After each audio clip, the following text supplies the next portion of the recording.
quick guide to educational tax breaks that can help you save money on your child's college tuition.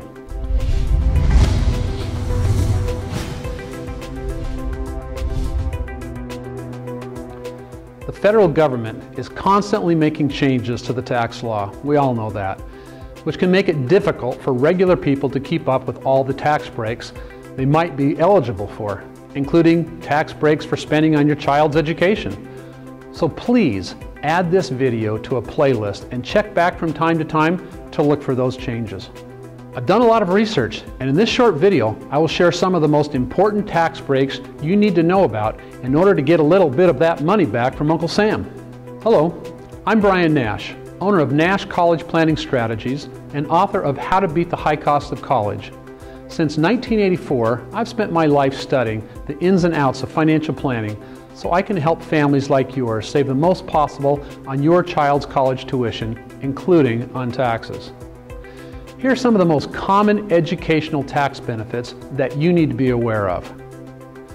Withdrawals from qualified state tuition programs like Section 529 plans are now tax-free. Coverdell ESAs, the old educational IRAs, are bigger. Instead of being capped at $500, beneficiaries under the age of 18 can now receive up to $2,000 per year. There's no tax deduction for the contribution, but the tax is deferred on the fund's growth, and withdrawals are tax-free for qualified expenses. There's also a useful loophole in this law. While there are income limits for high-earning contributors, anyone can contribute, including low-earning relatives. The American Opportunity Credit has been increased. Parents are able to receive a 100% tax credit of up to $2,500 of each child's tuition fees for the first 2 years. 40% of this credit is now a refundable credit, which means that you can receive up to $1,000 even if you owe no taxes. The Lifetime Learning Credit has remained the same. For the tax year, you may be able to claim a Lifetime Learning Credit of up to $2,000 for qualified educational expenses paid for all eligible students. Deductions for the interest paid on qualified student loans have been expanded. The interest deductions have been raised to $2,500, and the deduction will no longer be limited to the first 60 months of interest payments. It's important to note that there are exceptions and uncertainties about these tax breaks.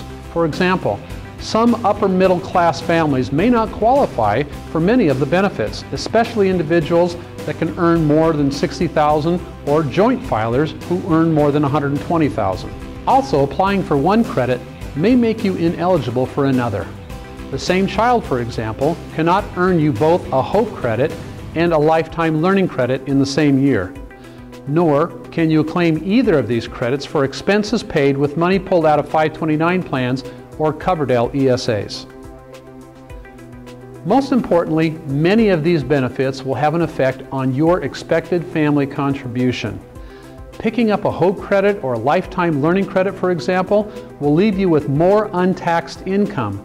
That means colleges may lower their financial aid packages. You should still end up paying less money, but you'll need to figure out precisely how much. When it comes to taking advantage of these tax breaks, knowledge and timing are crucial. Because your eligibility for some of these deductions will depend on the tax year you make the payments, you'll have to plan all your college payments very carefully. This is why it's so important to speak with a knowledgeable college planning expert to make sure you are making the best use of what the tax codes allow without shooting yourself in the foot when it comes to your EFC. You want to learn even more about how the current tax code can benefit your college spending? Well, visit my website at nashcollegeplanning.com and check out our next video. I'm Brian Nash, and let me leave you with this quote by Robert Collier. "Success is the sum of small efforts, repeated day in and day out."